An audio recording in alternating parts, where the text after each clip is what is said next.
नमस्कार। नजर और नजरिया लेकर हाजिर हूं मैं आराधना।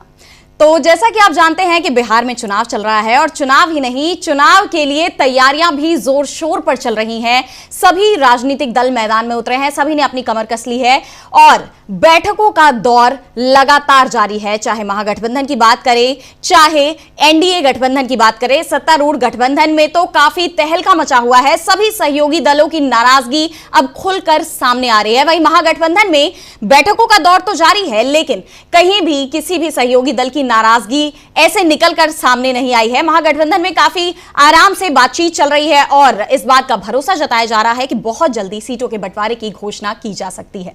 और देखा जाए तो बिहार विधानसभा चुनाव के लिए बिहार से लेकर दिल्ली तक हर जगह हलचल मची हुई है। बिहार में महागठबंधन की बैठकें चल रही हैं। राबड़ी आवास पर आज आरजेडी की बैठक बुलाई गई। इस दौरान सीटों के बंटवारे से लेकर उम्मीदवारों के चयन तक तमाम मुद्दों पर चर्चा हुई। लालू यादव, तेजस्वी यादव की मौजूदगी में यह बैठक बुलाई गई। वहीं अगर राजधानी दिल्ली की बात करें तो यहां जेपी नड्डा के आवास पर केंद्रीय मंत्री जीतन राम मांझी पहुंच गए।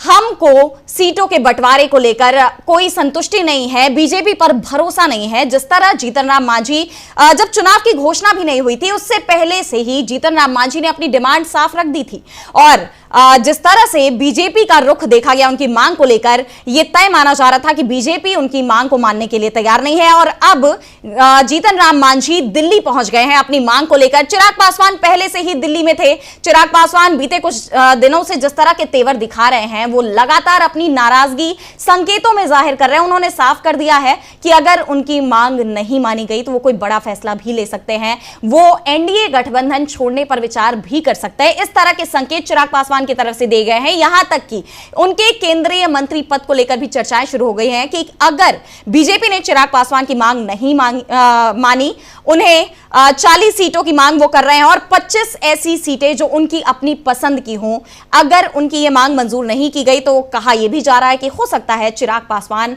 केंद्रीय मंत्री पद छोड़ दे। और जैसा कि चिराग पहले भी जता चुके हैं कि उनकी दिलचस्पी बिहार की राजनीति में है, वो बिहार में आना चाहते हैं। और जब से उन्होंने ये बयान दिया है तब से नीतीश कुमार के लिए भी चिंता देखी जा रही है। नीतीश कुमार सीएम पद को लेकर पहले से ही इस बात की चिंता में थे कि बीजेपी उन्हें इस बार सीएम फेस घोषित करेगी या नहीं, और अब तक तो बीजेपी ने ऐसी कोई घोषणा की भी नहीं। और इसे ही लेकर जेडीयू की नाराजगी लगातार सामने आ रही थी और चिराग भी जब इस रेस में शामिल हो गए तो नीतीश कुमार की चिंता और बढ़ गई। और फिलहाल सीट बंटवारे को लेकर जिस तरह एनडीए में पेच फंसा हुआ है, हर तरफ सभी सहयोगी दलों की नाराजगी दिखाई दे रही है। उपेंद्र कुशवाहा का भी एक ताजा बयान सामने आया है। उपेंद्र कुशवाहा ने साफ साफ ट्वीट कर जाहिर कर दिया है कि एनडीए में सीट बंटवारे को लेकर पेच फंसा हुआ है। उन्होंने लिखा है कि इधर उधर की खबरों पर मत जाइए, वार्ता अभी पूरी नहीं हुई है। मुझे नहीं पता कि मीडिया में कैसे खबर चल रही है।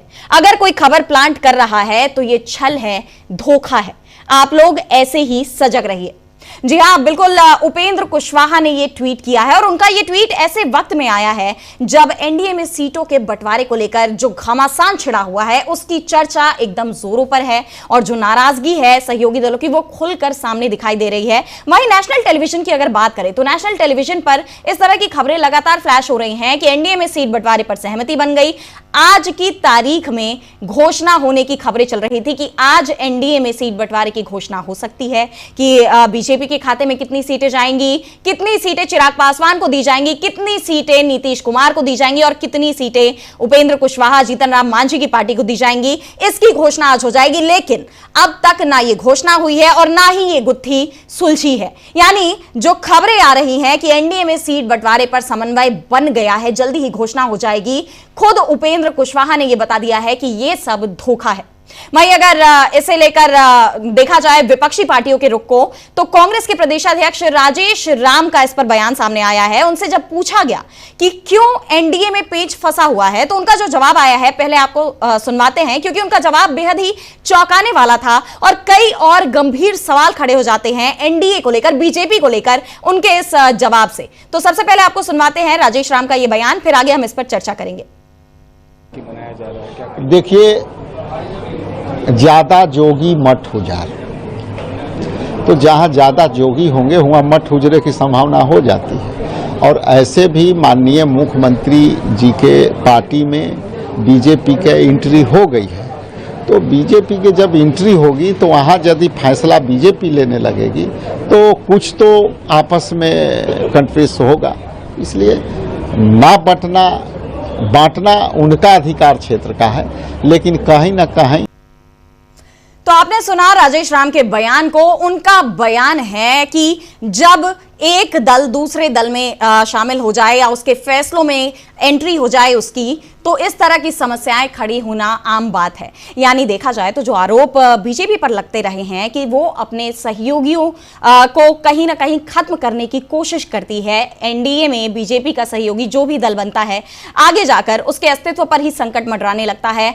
इस तरह के जो दावे किए जाते हैं, राजेश राम के बयान से एक बार फिर इन दावों को बल मिल गया और कई गंभीर सवाल अब खड़े हो जाते हैं। एनडीए के सहयोगियों की चिंता बढ़ाने वाला बयान है उनका। और वैसे देखा जाए तो एनडीए के जो सहयोगी हैं वो तो पहले से ही बीजेपी को टेंशन दिए हुए हैं। और इस बीच सी वोटर का एक और सर्वे सामने आया और जो आंकड़े निकलकर सामने आए हैं उन्होंने बीजेपी की इस टेंशन को और बढ़ा दिया है। पूरे एनडीए की टेंशन बढ़ गई है, क्योंकि इस सर्वे से साफ है कि फिलहाल तो बिहार में बयार एनडीए के पक्ष में नहीं है, जनता का मूड कुछ और ही है। इस सर्वे के मुताबिक तेजस्वी यादव एक बार फिर जनता की पहली पसंद बने हुए हैं। इससे पहले चुनाव की घोषणा से पहले सी वोटर्स का एक और सर्वे सामने आया था और इस दौरान भी तेजस्वी यादव जनता की पहली पसंद बने हुए थे और अब एक बार फिर वो जनता की पहली पसंद है सीएम पद के लिए, जब चुनावों की तारीखों की घोषणा के बाद यह सर्वे कराया गया। इस सर्वे के मुताबिक 36.2% लोगों ने तेजस्वी के हक में वोट किया है और 36.2% लोगों के समर्थन के साथ सीएम पद के लिए तेजस्वी लोगों की पहली पसंद है। वहीं दूसरे नंबर पर प्रशांत किशोर हैं।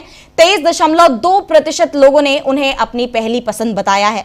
और नीतीश कुमार की अगर हम बात करें तो जिस तरह की चर्चाएं लगातार चल रही थी कि नीतीश कुमार के लिए ये वक्त, ये चुनाव बेहद मुश्किल है, उनके खिलाफ लोगों में काफी नाराजगी है, क्योंकि पिछले 20 साल में उन्होंने जो काम किया है उसका जवाब उन्हें अब जनता को देना ही पड़ेगा और जनता को देने के लिए उनके पास शायद बहुत जवाब भी नहीं है और एंटी इनकम्बेंसी फैक्टर बहुत ज्यादा हावी है उनकी सरकार पर। ऐसे में उनकी लोकप्रियता लगातार घटती जा रही है।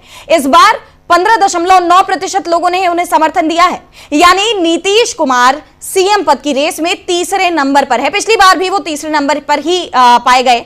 और वहीं अगर बात करें चिराग पासवान की, जो एनडीए का दूसरा प्रमुख चेहरा है और सीएम पद के प्रमुख दावेदार भी माने जा रहे हैं, उन्हें केवल 8.8% लोगों ने अपना वोट दिया है, यानी वो भी काफी पीछे है इस रेस में। और बीजेपी के सम्राट चौधरी की अगर बात करें तो उन्हें तो महज 7.8% ही समर्थन मिला है, यानी बीजेपी पूरा एनडीए इस रेस में काफी पिछड़ा हुआ दिखाई दे रहा है। एनडीए की लोकप्रियता गिरती हुई दिखाई दे रही है और बिहार के 51% लोग ये मानते हैं कि राहुल गांधी की वोटर अधिकार यात्रा, इसने महागठबंधन को काफी फायदा पहुंचाया है और आने वाले चुनाव में इसका और फायदा देखने को मिल सकता है चुनाव के नतीजों पर। यानी सी वोटर सर्वे देखा जाए तो महागठबंधन के लिए तो खुशखबरी लेकर आया है, लेकिन एनडीए के लिए यह सर्वे बेहद ही चौंकाने वाला है, उनकी चिंता बढ़ाने वाला है। इन आंकड़ों को देखें तो जो दावे विपक्ष कर रहा है कि इस बार बिहार की जनता का मन बदलाव का है, वो काफी हद तक सच साबित होते नजर आ रहे हैं। वहीं बिहार में चुनाव को लेकर सभी दलों की तैयारी क्या है, किन मुद्दों पर पेच फंसा हुआ है, इन सब पर तो हम आज चर्चा करेंगे ही, लेकिन इससे पहले हम एसआईआर को लेकर भी चर्चा करेंगे, क्योंकि एसआईआर को लेकर अभी तक मुद्दा गरमाया हुआ है। योगेंद्र यादव एक बार फिर इस मुद्दे पर बीजेपी को, चुनाव आयोग को घेरते हुए नजर आए। उन्होंने 80,000 वोटों के काटने की को लेकर सवाल उठाए हैं। तो सबसे पहले हम आपको सुनवा दें कि योगेंद्र यादव ने क्या कुछ कहा है, उसके बाद हम इस पर आगे बढ़ेंगे। पेश है स्पेशल इंटेंसिव रिविजन का एक स्पेशल ऑडिट। बिहार में फाइनल वोटर लिस्ट आ गई है। चुनाव आयोग ने अपनी पीठ थपथपा दी और कहा है कि 22 साल बाद वोटर लिस्ट का प्योरिफिकेशन हो गया है, शुद्ध हो गई है। हमने सोचा कि हम ऑडिट करके चेक कर लेते हैं। किसी भी वोटर लिस्ट को ऑडिट करने में 3 चीजें देखी जाती हैं: कंप्लीटनेस, इक्विटी, एक्यूरेसी। मतलब कि लिस्ट संपूर्ण हो, समान हो, सटीक हो।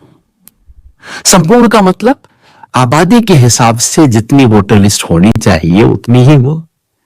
बिहार में वयस्क जनसंख्या 18 साल से अधिक लोगों की आबादी सितंबर 2025 में थी 8 करोड़ 22 लाख। मेरा अनुमान नहीं है, भारत सरकार का technical group on population projection है, उसका अनुमान है। तो आप सुन रहे थे योगेंद्र यादव को, और इन्होंने सवाल उठाए हैं। इन्होंने पूरे सबूतों के साथ इस मुद्दे को उठाकर सामने रखा है कि कैसे चुनाव आयोग जो 3 प्रमुख बिंदु है निष्पक्षता के, उस पर सब पर एसआईआर का जो ऑडिट के लिए 3 प्रमुख पैरामीटर्स थे, उन सब पर चुनाव आयोग फेल साबित हुआ है। उनके इस बयान को लेकर, उनके दावों को लेकर हम चर्चा करेंगे इस कार्यक्रम में, और इसके लिए हमारे साथ हमारे साथी भी मौजूद हैं। सिद्धार्थ जी, जो कि पॉलिटिकल एनालिस्ट हैं। सिद्धार्थ जी, स्वागत है आपका आज के इस कार्यक्रम में, और स्वागत है हमारे उन तमाम दर्शकों का भी जो हमारे साथ इस वक्त जुड़े हुए हैं। तो हम चर्चा कर रहे हैं बिहार में विधानसभा चुनाव की तैयारियों की। सिद्धार्थ जी, जैसा कि बिहार में सियासी पारा बहुत हाई है, एनडीए की बात करें तो एनडीए गठबंधन में एक तरह से सिर्फ डबल की स्थिति बनती हुई नजर आ रही है। अगर बीजेपी ने सहयोगियों की बात नहीं मानी तो सहयोगियों का तो साफ दिखाई दे रहा है रवैया कि वो कोई बड़ा फैसला कर सकते हैं।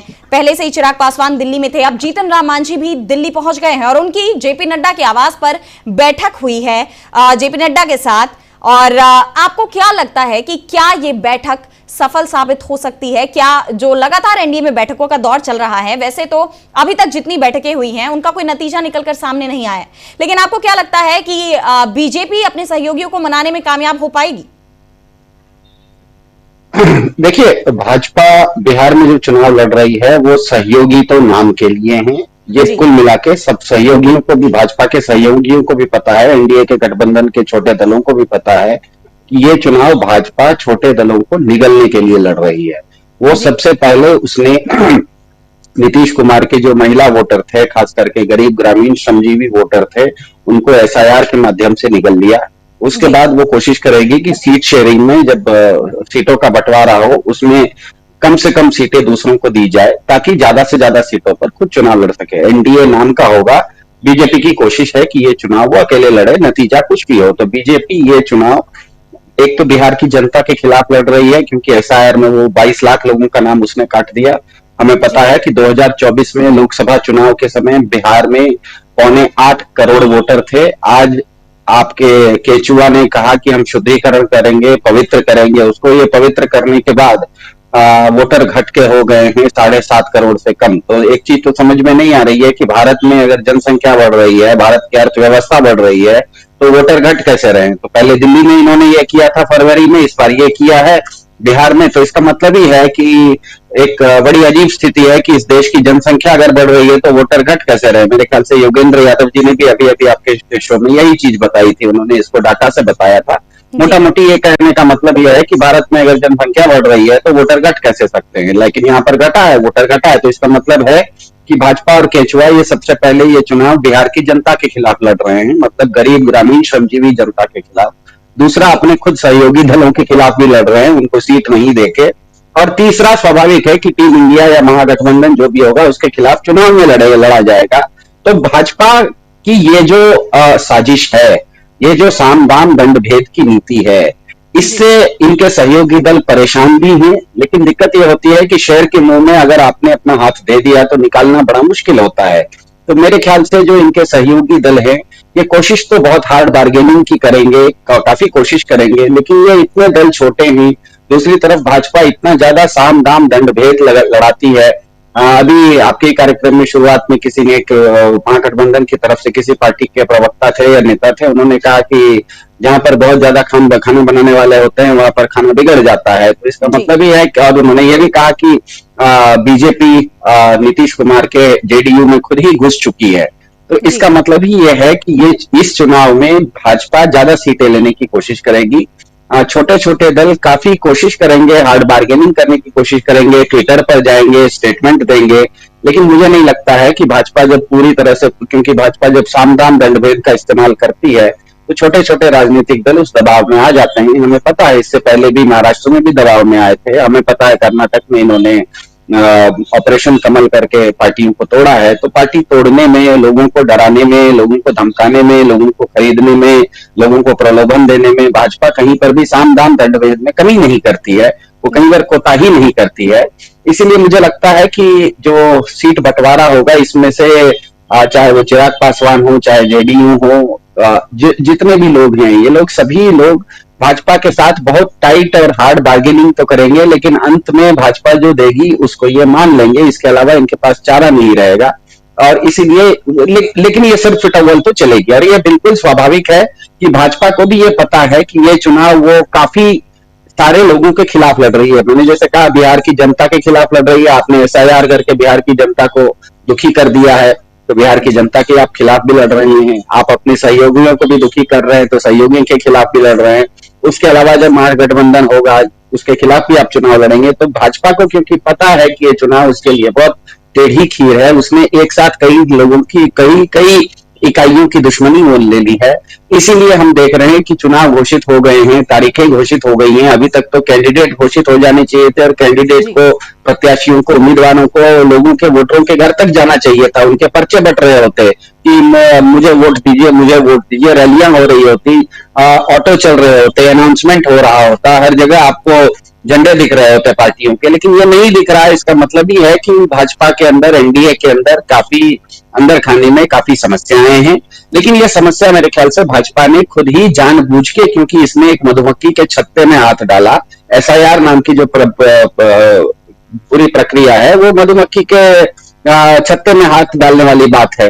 तो आपने जब मधुमक्खी के हाथ में छत्ते में हाथ डाला है या पत्थर मारा है, तो उससे मधुमक्खियां निकलेंगी और डंक तो काटेंगी।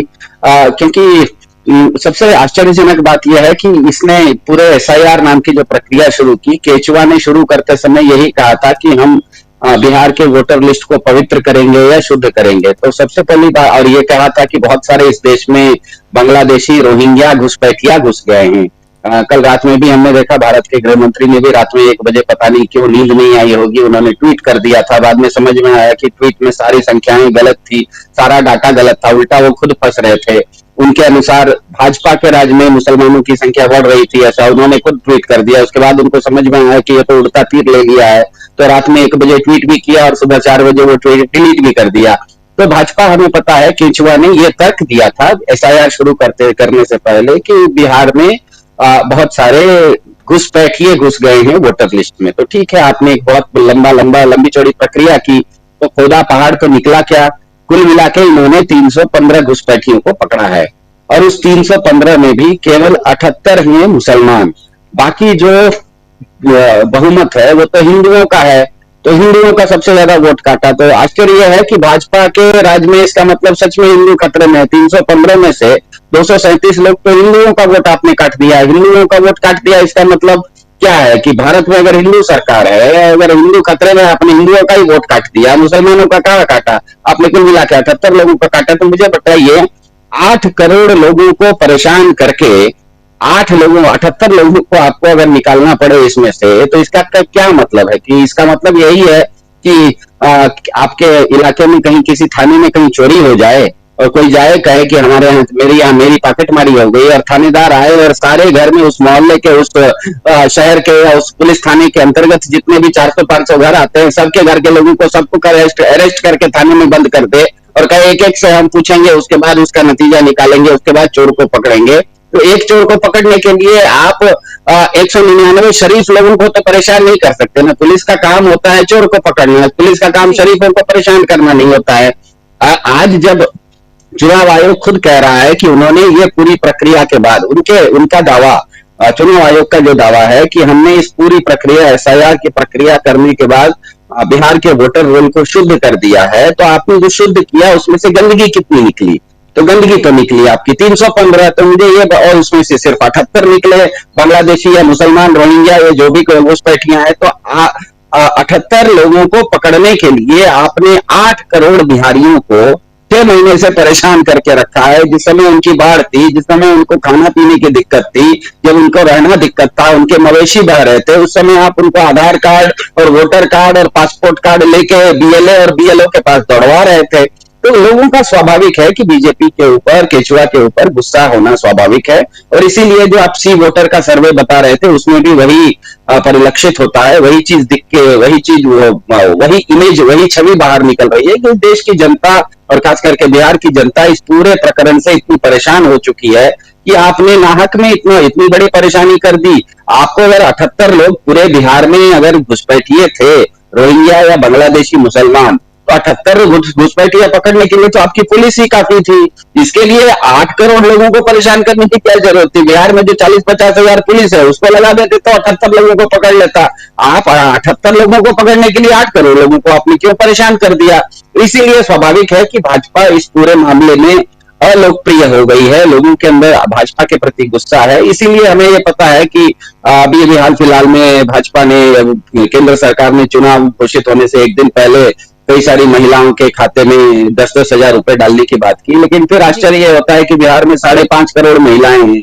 आप कह रहे हैं कि हम 1 करोड़ महिलाओं को देंगे, तो मतलब बाकी 4.5 करोड़ महिलाओं ने क्या पाप किया भैया? उनको क्यों नहीं देंगे? मतलब आप किस आधार पर 4 करोड़ महिलाओं को दे रहे हैं? एक करोड़ महिलाओं को दे रहे हैं। आप अगर 1 करोड़ महिलाओं को दे रहे हैं तो बाकी 4.5 करोड़ महिलाओं ने क्या गलती की है?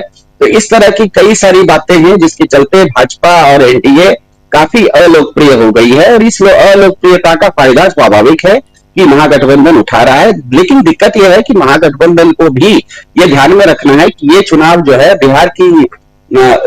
बिहार का भूगोल ऐसा है, बिहार की संस्कृति ऐसी है कि एक बिहार में अलग अलग संस्कृतियां वास करती हैं। भागलपुर की तरफ अंग प्रदेश आ जाता है, आपके गया की तरफ आप जाइए तो मगध आ जाता है, आप अगर दरभंगा की तरफ जाइए तो तिरहुत आ जाता है, और मैथिली बोलने वाले मिथिलांचल आ जाता है। और आप उत्तर प्रदेश की तरफ चले जाइए, पूर्वांचल की तरफ, तो वहां भोजपुर आ जाता है। तो अलग अलग संस्कृतियां हैं। तो अलग अलग संस्कृतियों में आपको सीट दर सीट ये चुनाव लड़ना पड़ेगा, क्योंकि बिहार की जनता अभी भी ऊपर से देखने में तो लगता है कि बिहार में 2 कोणीय संघर्ष होता है, एक महागठबंधन और दूसरा एनडीए के बीच में। लेकिन असल में देखिए तो वो 3 कोणीय संघर्ष है, क्योंकि ये जो 2 गठबंधन जिसके बारे में बार बार हम लोग मीडिया में बात करते हैं, चाहे वो आरजेडी और कांग्रेस का महागठबंधन या इंडिया हो, या दूसरी तरफ बीजेपी जेडीयू का एनडीए हो, इन दोनों को मिला के बिहार में इतिहास बताता है कि 70% से ज्यादा वोट नहीं आते। इसका मतलब 30% वोट जो है बिहार का, वो न तो इनको जाता है न तो उनको जाता है, छोटी छोटी पार्टियों को चला जाता है। कहीं पर सीपीआई मजबूत होती है, कहीं पर ओवैसी साहब मजबूत होते हैं। इस बार कई जगहों पर प्रशांत किशोर मजबूत दिख रहे हैं। इस बार तो आम आदमी पार्टी भी चुनाव लड़ रही है। बहुत सारे निर्दलीय वहां से बिहार में चुनाव जीत के आते हैं। जिस तरह से मोकामा वगैरह में काफी सारे बाहुबली वगैरह जीतते हैं। मोकामा में जहां तक हमें पता है, मोकामा एक क्षेत्र है जहां पर 2 बाहुबली लड़ते हैं, 2 सिंह, दोनों का नाम सिंह है, दोनों 2 सिंह है और दोनों बाहुबली है, दोनों लड़ते हैं। कई बार तो निर्दलीय होकर भी लड़ जाते हैं और उसी में से कोई एक जीत जाते हैं। तो होता यह है कि बिहार में काफी सारी क्या कहते हैं, सिर्फ जातीय समीकरण नहीं है, क्षेत्रीय समीकरण है, आर्थिक समीकरण है। बिहार एक ऐसा केक है जो कि सिर्फ इस तरह से नहीं कटा है, इस तरह से भी कटा है, इस तरह से भी कटा है, इस तरह से भी कटा है, इस तरह से भी, मतलब केक के कई टुकड़े अलग अलग तरीके से कटे हुए हैं।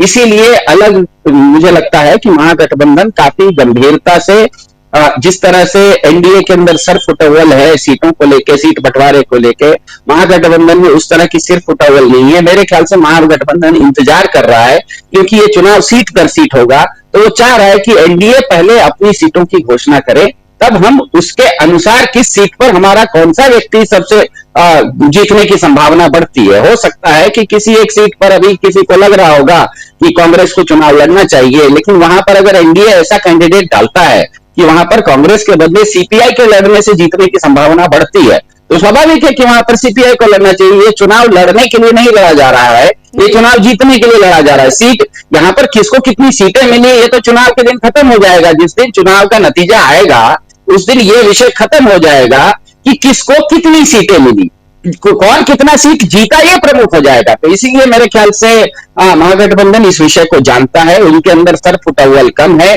जहां तक मेरी जानकारी है, महागठबंधन के लोग इस बार यहां तक तैयारी है कि आरजेडी जो महागठबंधन की प्रमुख पार्टी है बिहार में, वो पिछले बार जितनी सीटों पर लड़ी थी शायद उससे कम सीटों पर भी वो लड़ने की तैयारी कर रही है, क्योंकि कुछ नए दल महागठबंधन में इस बार शामिल हुए हैं जो पहले महागठबंधन में नहीं थे। वो इस बार महागठबंधन का अगर हिस्सा बनते हैं तो वो अपनी सीटों को भी कम करने की तैयारी रख रही है। दूसरी तरफ हम देख रहे हैं कि भाजपा अपने सहयोगी दलों की सीटें खाने की कोशिश कर रही है। यहीं पर अंतर स्पष्ट हो जाता है कि एक तरफ भाजपा है जो कि अपने सहयोगी दलों की सीटें निगलने की कोशिश कर रही है, और दूसरी तरफ महागठबंधन है जिसमें कि सबसे बड़ी पार्टी आरजेडी अपनी सीटों घटाने की तैयारी कर रही है। लेकिन मेरे ख्याल से महागठबंधन ने अभी तक अपने सीट शेयरिंग फॉर्मूला को अभी तक घोषित इसीलिए नहीं किया है क्योंकि वो इंतजार कर रहे हैं कि एनडीए अपनी घोषणा करे, ताकि उनको पता लगे कि किस सीट पर किसके लड़ने से जीतने की संभावना ज्यादा है। ये खेल टेस्ट मैच की तरह ये नहीं है कि कौन कितनी गेंदें कितनी देर तक बल्लेबाजी करता है। यहाँ पर है T20 जैसा, कौन कितने कम गेंद में कितना ज्यादा रन बनाता है, स्ट्राइक रेट का खेल है। इसीलिए मेरे ख्याल से महागठबंधन समझदारी से, गंभीरता से और राजनीतिक रूप से बहुत परिपक्वता का परिचय देते हुए दिख रहा है। आराधना जी। जी बिल्कुल, यानी देखिए तो एनडीए में अगर ऐसा ही चलता रहा तो आने वाले वक्त में हो सकता है कि सिर्फ फुटअव्वल की स्थिति बन जाए। एनडीए के सभी सहयोगी अपनी अपनी मांगों पर अड़े हुए हैं, लेकिन बीजेपी उन्हें मानने को तैयार नहीं है और इसीलिए दिल्ली में नेताओं का जमावड़ा बढ़ता जा रहा है। पहले चिराग पासवान, फिर जीतन राम मांझी और उपेंद्र कुशवाहा की ये ट्वीट जो साफ तौर पर दिखाती है कि बीजेपी नेताओं की तरफ से कितना भी कहा जाए कि एनडीए में कोई टकराव नहीं है, कोई खींचतान नहीं है, बस बातचीत चल रही है और बहुत जल्दी सीटों के बंटवारे की घोषणा कर दी जाएगी जैसे ही एक बार इस पर फैसला हो जाता है। इस तरह से बीजेपी की तरफ से कोशिश तो की जा रही है जो अंदरूनी कलह है उसे छिपाने की, लेकिन बीजेपी के सहयोगी इस पूरे घटनाक्रम को लेकर बहुत ही मुखरता से मीडिया के सामने आ रहे हैं और अपनी नाराजगी का खुलेआम इजहार भी कर रहे हैं। इस वक्त हमारे साथ जुड़ गए हैं अमलेंदु जी, स्वागत है आपका। और एक बार फिर मैं स्वागत करती हूं हमारे तमाम दर्शकों का जो हमारे साथ बने हुए हैं, जुड़े हुए हैं और जो अभी हमारे साथ जुड़े हैं। तो हम बात कर रहे हैं बिहार विधानसभा चुनाव को लेकर एनडीए में मचे घमासान की। जिस तरह एनडीए के सभी सहयोगी नाराज है उस पर अमलेंदु जी मैं आपसे जानना चाहूंगी कि एक तरफ सहयोगियों की नाराजगी है, वहीं देखा जाए तो लगातार एनडीए में इस्तीफों की भी झड़ी लगी हुई है। बीते दिन ही जेडीयू से 2 इस्तीफे हुए, चिराग पासवान की एलजेपीआर से 1 इस्तीफा हुआ, तीनों नेता आरजेडी में शामिल हो गए और आज बीजेपी की नेता का इस्तीफा आया है। दरभंगा के अलीनगर से विधायक हैं मिश्रीलाल यादव, उन्होंने इस्तीफा दे दिया है और सिर्फ इस्तीफा नहीं दिया है बल्कि उन्होंने तो बीजेपी पर आरोप भी लगाया है कि पार्टी में गरीबों और पिछड़ों का कोई मान सम्मान नहीं है। बीजेपी हमेशा से दलित और पिछड़े समाज की विरोधी रही है, पार्टी में इन वर्गों के नेताओं की बात कोई नहीं सुनता है। उन्होंने कहा है कि मैं एक गरीब यादव परिवार से आता हूं, गरीबों की आवाज उठाना मेरा धर्म है, लेकिन बीजेपी में रहकर यह संभव नहीं था।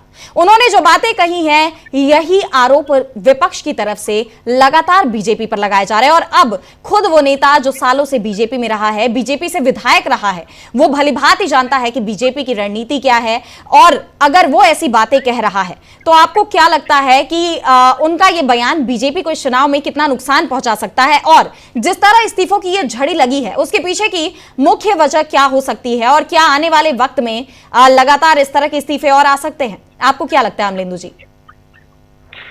देखिए, आराधना आरजेडी के प्रवक्ता है मृत्युंजय तिवारी, उन्होंने कहा कि नॉमिनेशन के आखिरी दिन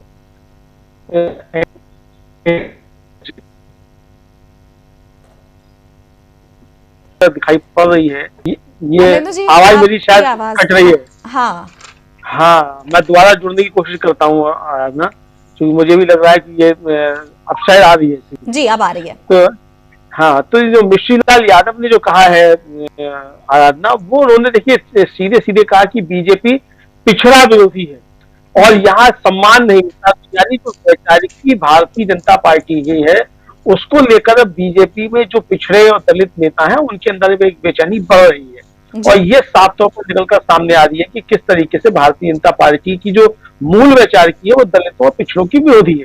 तो ये भारतीय जनता पार्टी के लिए एक बड़ी चुनौती हो सकता है। इधर जो 2015 के चुनाव में जिस तरीके से मोहन भागवत ने आरक्षण को लेकर बयान दे दिया था, अब योगी आदित्यनाथ के जिस तरीके से आरक्षण को लेकर बयान आ रहे हैं, ये सारी चीजें भी वैचारिक तौर पर भारतीय जनता पार्टी को परेशान करने वाली होंगी। दूसरा आराधना, जो समीकरण बन रहे हैं और जिस तरीके से सिर्फ फुटबॉल हो रही है, अब उपेंद्र कुशवाहा जो कह रहे हैं कि साहब किसी ने खबर चलवा दी है कि सीटों का बंटवारा हो गया है, हमारी पार्टी को तो मिली ही नहीं है सीट, और बता रहे हैं कि धोखा है और छल है। तो धोखा और छल आखिर कौन कर रहा है? फिर ये उपेंद्र कुशवाहा को ये भी बताना चाहिए, मोदी जी कर रहे हैं कि नीतीश कुमार कर रहे हैं? तो यानी कि निशाने पर अब जो सहयोगी दल है छोटे, उनके निशाने पर मोदी और नीतीश दोनों हैं, यानी नरेंद्र और नीतीश जो है के निशाने पर दिखाई पड़ रहे हैं। अब जो दिल्ली है वो बैठक में क्या परिणाम आता है, क्या सीटों का बंटवारा होता है, ये आने वाला समय बताएगा। लेकिन फिलहाल यही दिख रहा है कि स्थितियां बहुत ज्यादा, ये सब कुछ बोया हुआ बीजेपी है उसको बीजेपी अब काट रही। जी बिल्कुल, यानी देखा जाए तो एनडीए के लिए फिलहाल हालात सामान्य नजर नहीं आ रहे हैं और आने वाले वक्त में ये स्थिति और उलझ सकती है अगर इसे वक्त रहते इस पर बीजेपी ने काबू नहीं पाया, अपने सहयोगियों को मना नहीं लिया, तो आने वाले वक्त में बीजेपी के लिए ये चुनाव और मुश्किल होने वाला है। वहीं अगर बात करें सी वोटर सर्वे की, तो जैसा कि अभी थोड़ी देर पहले मैंने बताया था कि सी वोटर सर्वे के जो आंकड़े हैं वो भी बीजेपी के लिए बेहद चौंकाने वाले हैं। बीजेपी क्या, पूरे एनडीए के लिए बेहद चौंकाने वाले हैं, क्योंकि एनडीए के जो चेहरे हैं उनकी लोकप्रियता घट रही है। बिहार की जनता एनडीए सरकार से संतुष्ट नहीं है और सी वोटर सर्वे में ये खुलकर सामने आ गया है, जहां तेजस्वी यादव लोगों की पहली पसंद है। सिद्धार्थ जी, मैं आपसे जानना चाहूंगी कि तेजस्वी यादव की जो ये लोकप्रियता बढ़ रही है और नीतीश कुमार की लोकप्रियता घट रही है, इसके पीछे मूल वजह क्या है? क्या तेजस्वी यादव बार बार रोजगार का मुद्दा जिस तरह उठा रहे हैं वो लोगों के बीच इतना पॉपुलर हो रहा है, या फिर नीतीश कुमार का एंटी इनकम्बेंसी फैक्टर इतना भारी है कि उनकी लोकप्रियता घट रही है, इसलिए तेजस्वी ज्यादा पसंद आ रहे हैं लोगों को? आपको क्या लगता है? देखिए, भारत में और खास करके बिहार में, भारत में सामान्य रूप से लेकिन बिहार में खास तौर पे एक अंतर पड़ता है कि सत्ता को किस रूप में देखा जाता है। जी। बिहार वो राज्य है जहां पर कि 2500 साल पहले दुनिया के सबसे पहले वैशाली में गणराज्य बने थे, गणतंत्र बना था, ग्राम गणराज्य कहा जाता है। गणतंत्र का मतलब ये होता है कि किसी राजा के पास सत्ता नहीं होती, सत्ता होती है जनता के पास। इसका मतलब है कि सत्ता का विकेंद्रीकरण होता है, सत्ता का केंद्रीकरण नहीं होता। जी। तो होता यह है कि भाजपा, हमें पता है, वो सत्ता का केंद्रीकरण की बात करती है। वो जब कहती है कि एक देश, एक चुनाव, एक राजा, एक प्रधान जी, हर चीज एक एक की वो बात करती है। वो अनेकता की बात नहीं करती है, वो एक की बात करती है। दूसरी तरफ आरजेडी गठबंधन या महागठबंधन जो है, वो जब लोगों के पास जाता है और वो जब पदयात्रा करता है और ये जब वोट अधिकार यात्रा करता है, तो लोगों के घर तक, लोगों से मिलने के लिए सड़क पर उनके घर के सामने से होकर गुजरता है। तो भारत में होता यह है, और खास करके बिहार में यह होता है कि कोई भी राजनेता अगर किसी तरह की यात्रा करता है, चाहे वो पद यात्रा हो, खास करके पद यात्रा की मैं बात कर रहा हूं, कोई भी यात्रा करता है, तो राजनीति एक जगह पर, राजनीति को साइड कर दीजिए, भारत में किसी ने भी अगर व्यक्ति ने यात्रा की है तो इसका मतलब है कि बहुत कम समय में उसकी यात्रा खत्म होते होते वो बहुत ज्यादा लोकप्रिय हो जाता है। आप रामायण में देखिए, राम जी चले थे अयोध्या से, पहुंच गए श्रीलंका, लंका जाते जाते वो इस देश के आइकॉन बन गए क्योंकि उन्होंने पदयात्रा की थी। आदि शंकराचार्य भी यही किए थे, वो भी वो भी चलना शुरू किए, कहीं केरल में पैदा हुए थे और पहुंच गए कंधार तक, और बद्रीनाथ और केदारनाथ और आपके पुरी जगन्नाथ वगैरह चले गए, तो पूरे देश में वो जगत गुरु कहला लिए। गांधी जी के साथ यही हुआ, हमें पता है। गांधी जी से पहले भी भारत में आजादी की लड़ाई ऐसी नहीं है कि गांधी जी नहीं लड़ी, गांधी जी से बहुत पहले, गांधी जी के जन्म से भी पहले भारत में आजादी की लड़ाई लड़ी जा रही थी। भारत की आजादी की लड़ाई सबसे पहले 1857 में हुई थी, जिस समय गांधी जी पैदा नहीं हुए थे। लेकिन गांधी के आने के बाद गांधी ने जिस तरह से पूरे भारत में भ्रमण किया, उसके चलते गांधी जी बहुत ज्यादा लोकप्रिय हो गए। इसी तरह से अब राजनीति में आते हैं। राजनीति में देखिए, भारत में एक चंद्रशेखर जी थे, समाजवादी नेता थे, उन्होंने एक भारत जोड़ो यात्रा या भारत यात्रा 1980 के दशक में की, उसके बाद वो भारत के प्रधानमंत्री बने। आप क्षेत्रीय असर भी इसका देख सकते हैं। एक बहुत बड़े इसके आंध्र प्रदेश के फिल्मी हीरो थे, अभी जो चंद्रबाबू नायडू जी हैं, उनके वो ससुर थे एनटी रामाराव। एनटी रामाराव को किसी कारण से, वो उस समय के वो फिल्म के हीरो थे, किसी कारण से मुख्यमंत्री से मिलने गए, मुख्यमंत्री ने उनको अच्छे से व्यवहार नहीं किया, उनको लगा कि उनका अपमान हो गया, वो बाहर आए और बोले कि मैं इनको हटा दूंगा। 1 साल के लिए वो पूरे आंध्र प्रदेश में चैतन्य रथ करके एक नाम था, चैतन्य रथ मतलब एक जीप थी जिसको चैतन्य रथ नाम बोल के वो चलाए थे, और 1 साल के अंदर वो चुनाव जीत के आ गए। हमने देखा कि भारत में राहुल गांधी भी पिछले साल, जिस लोकसभा चुनाव होने से पहले, जैसे ही उन्होंने भारत यात्रा की, कांग्रेस 45 से जंप लेके 99 पर पहुंच गई। इस साल अभी आप ताजा उदाहरण देख रहे हैं कि प्रशांत किशोर, जो कि अभी हाल फिलहाल में 1-2 साल पहले, पिछले कुछ, क्योंकि भारत में चुनाव तो केवल विधानसभा और लोकसभा के नहीं होते, बहुत सारे हर साल 1-2 बाई इलेक्शन हो जाते हैं, उपचुनाव हो जाते हैं। तो जिस प्रशांत किशोर की जन स्वराज पार्टी का उपचुनाव तक में क्या कहते हैं, जमानत जब्त हो रही थी, आज आपका सी वोटर सर्वे कह रहा है कि वो काफी आगे निकल रहे हैं, तेजस्वी यादव के बाद उनका नंबर आ रहा है। इसका मतलब ये है कि पिछले 2 साल में उन्होंने जो बिहार में यात्रा की उसका असर है। तो सबसे ताजा बिहार में जो यात्रा हुई है वो राहुल गांधी, और राहुल गांधी के साथ तो तेजस्वी यादव हमेशा साये की तरह साथ रहे हैं। तो ये जो इन्होंने यात्रा की है, यात्रा में होता यह है कि जनता के सामने जब आप जाते हैं, जनता आपसे मिलने नहीं आ रही है, आप जनता से उनके घर पर जाके मिल रहे हैं, तो वहां पर जनता के साथ एक आपका कनेक्ट बनता है। और खास करके बिहार के जैसे राज्य में, जहां पर कि लोग सत्ता को बहुत ज्यादा अपने से दूर देना नहीं चाहते, वो नहीं चाहते कि मैं ऐसे किसी एमएलए या एमपी को चुनूं जो कि दिल्ली में चुनूं तो मैं वोट तो मेरा, वो जीत के आए, जीते तो मेरे वोट से, लेकिन माने अपने पार्टी के हाईकमांड की बात। तो बिहार के लोग इस चीज को पसंद नहीं करते, क्योंकि बिहार के डीएनए में नहीं है। जैसे मैंने कहा, 2500 साल पहले से वहां पे ग्राम गणतंत्र की व्यवस्था है, जो कि सत्ता का विकेंद्रीकरण है। तो जहां पर भी बिहार में लोग, कोई भी नेता हो, लोगों के घर तक पहुंचता है, उनके दरवाजे पर मिलता है, उनके साथ कनेक्ट कर जाता है, तो लोगों को लगता है कि ये जो आदमी है, ये क्योंकि इतना सीधा है, इतना सामान्य है, इतना अच्छा आदमी है कि मेरे घर तक आके मुझसे मिला है, मैं इसको अगर वोट डालूंगा तो ये मेरी बात मानेगा, ये किसी दूसरे की बात, हाईकमांड की बात नहीं मानेगा। ये चीज नीतीश कुमार नहीं कर सके, क्योंकि नीतीश कुमार मुख्यमंत्री हैं, तो मुख्यमंत्री आवास से उनको ऐन मार्ग से निकलना उनके लिए मुश्किल है। लेकिन तेजस्वी यादव के लिए यह मुश्किल नहीं था, राहुल गांधी के लिए मुश्किल नहीं था। उन्होंने ये वोट अधिकार यात्रा निकाली, और ये वोट अधिकार यात्रा क्योंकि अच्छे खासे 1 महीने तक चली, 1700 किलोमीटर दक्षिण बिहार से होते हुए पूर्वी बिहार जाके, उसके बाद फिर उत्तरी बिहार में पूरा एक तरह से पूरे बिहार की इसने क्योंकि एक तरह से प्रदक्षिणा कर ली थी। इसीलिए इसके चलते बिहार में लोगों का भाजपा के प्रति रुझान कम होना और महागठबंधन के प्रति रुझान ज्यादा होना स्वाभाविक है। तो इसीलिए मुझे लगता है कि ये जो रुझान आप देख रहे हैं महागठबंधन की तरफ, जो सी वोटर सर्वे बता रहा है, उसका मुख्य कारण यह है कि महागठबंधन के बड़े बड़े नेता बिहार में जो उन्होंने पद यात्रा या वोट या अधिकार यात्रा की, उसमें जो लोगों से, उनके घर पर जाके लोगों से वो मिले। जब यात्रा चलती है तो लोग आपके पॉलिटिकल रैली अगर आप करते हैं तो घर से आदमी किसी ग्राउंड में जाता है नेता से मिलने के लिए या नेता को देखने के लिए, लेकिन ये रैली नहीं थी। आदमी अपने घर में खड़ा रहा था और राहुल गांधी और तेजस्वी यादव उसके सामने से होके गुजरे थे, लोग हाथ मिलाया था, लोग उससे मिले थे। तो जब कोई आदमी आपके घर आता है और आपसे बात करता है तो आपका उसके साथ एक संपर्क जुड़ जाता है, आपका उसके साथ एक अन्योन्यता जुड़ जाती है। और खास करके बिहार में जो कि सत्ता को अपने से दूर देना नहीं चाहते हैं, उनको और अच्छा लगता है कि चलो एक आदमी तो है, कम से कम ये मेरा आदमी है, मैं इसको वोट दूंगा तो मेरा वोट कम से कम मेरे कंट्रोल में रहेगा।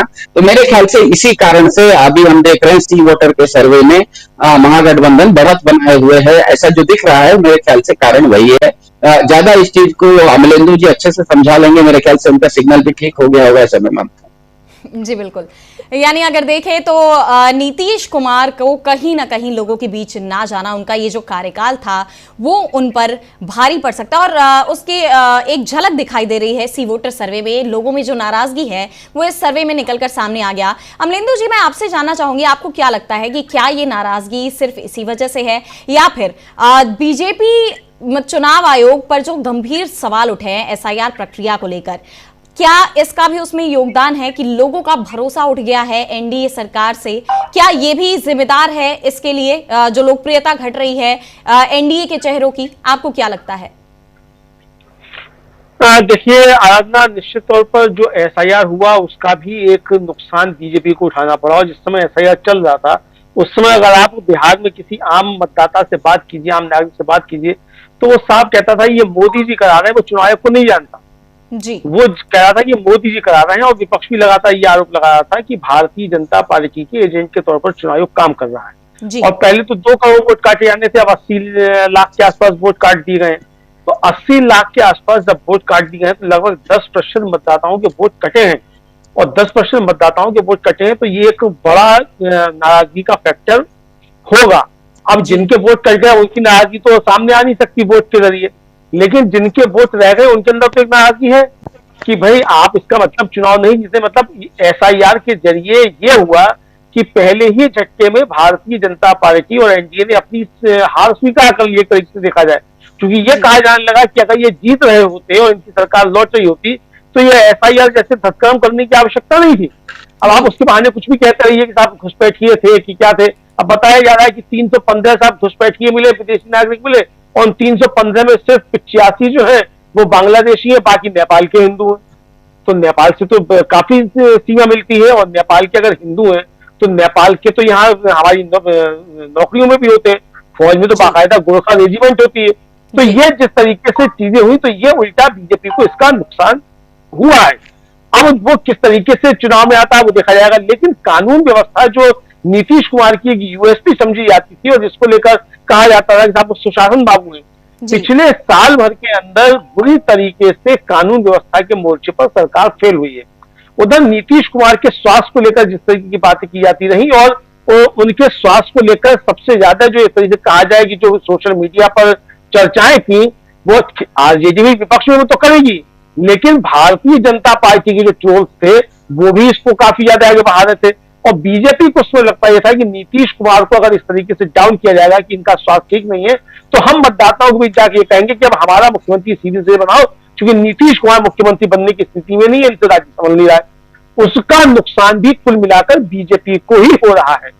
नीतीश कुमार की पार्टी, हालांकि ये कहा जा रहा था कि साहब सेंध लगा दी गई है नीतीश कुमार की पार्टी में, और संजय झा जो है वो बीजेपी के लिए काम कर रहे हैं, ललन सिंह बीजेपी के लिए काम कर रहे हैं, लेकिन संजय झा या ललन सिंह की ये हैसियत नहीं है कि अगर नीतीश कुमार चाहे तो ये कुछ बिगाड़ सके जेडीयू का और बीजेपी के साथ कुछ कर सके। तो नीतीश कुमार बाकी किसी मामले में होशो हवास में हो या ना हो, लेकिन अपने मामले में पूरे चौकस है कि उनको मुख्यमंत्री बनना है, मुख्यमंत्री का चेहरा भी उनको ही बने रहना है, और पार्टी किसी भी हाल में बीजेपी के हाथों गिरवी नहीं रखनी है।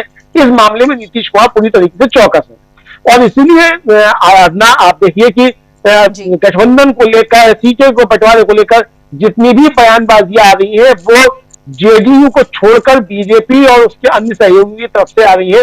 जेडीयू की तरफ से सिर्फ एक ही बयान आता है कि मुख्यमंत्री नीतीश कुमार को बनना है। तो यानी नीतीश कुमार की पार्टी अपनी जगह ठीक है, बाकी जो नुकसान हो रहा है उसकी जिम्मेदार भी बीजेपी है, और नीतीश कुमार भी अब अच्छे तरीके से समझ रहे हैं कि बीजेपी भी अब डाउन जा रही है, और बीजेपी भी इस बात को समझ रही है। इसीलिए अब नीतीश कुमार को लेकर उस तरीके से बीजेपी के लोग सोशल मीडिया पर भी हमलावर दिखाई नहीं पड़ रहे हैं जैसे चोलामी दिखाई पड़ती थी। तो ये साफ तौर पर है कि नीतीश को जो नुकसान पहुंचाने की बीजेपी ने कोशिश की, उसका नुकसान पूरे एनडीए को हुआ है, और वो एनडीए भुगत रहा है। जी बिल्कुल, यानी देखा जाए तो अपने सहयोगियों को नुकसान पहुंचाने की कोशिश में अब बीजेपी खुद भी फंस गई है। पहला तो अभी उसे सहयोगियों से ही इतनी चुनौतियों का सामना करना पड़ रहा है, सीट बंटवारे पर कोई सहमति नहीं बन पा रही है, और सहयोगी खुलकर अपनी नाराजगी, अपनी डिमांड्स सबका इजहार कर रहे हैं, और ये साफ कर दिया है उन्होंने कि वो जब तक उनकी मांगे मंजूर नहीं होंगी तब तक वो पीछे नहीं हटेंगे। अब ऐसे में देखा जाए तो बीजेपी चौतरफा घिरी हुई है। सी वोटर सर्वे कह रहा है कि लोगों में बीजेपी की, एनडीए की लोकप्रियता घट गई है, और सहयोगी भी नाराज हैं। अब देखना होगा कि बीजेपी इन सब चुनौतियों से चुनाव में कैसे निपटती है, किन रणनीतियों पर काम करती है। वहीं अगर बात करें महागठबंधन की, तो सबकी नजरें महागठबंधन पर भी बनी हुई हैं। महागठबंधन में जल्दी ही सीटों के बंटवारे की घोषणा होने वाली है, जैसा कि राजेश राम ने भी कहा है कि बातचीत चल रही है और काफी अंतिम दौर में पहुंच चुकी है, काफी कुछ चीजें फाइनल हो चुकी हैं, और बहुत जल्दी इसकी घोषणा कर दी जाएगी। तो देखना होगा कि बिहार में अब ये चुनाव किस दिशा में आगे बढ़ता है, क्या नया बवाल निकलकर सामने आता है, इन सब पर हमारी नजरें रहेंगी, और इन सब से हम आपको भी रूबरू करवाते रहेंगे। लेकिन आज के लिए बस इतना ही। बहुत बहुत धन्यवाद हमारे उन तमाम दर्शकों का जो हमारे साथ जुड़े रहे, और बहुत बहुत धन्यवाद आप दोनों का, सिद्धार्थ जी, अमलेंदु जी। इसी के साथ अब हमें दीजिए इजाजत, और देश दुनिया की तमाम बड़ी खबरों के लिए आप देखते रहिए डीबी लाइव। नमस्कार।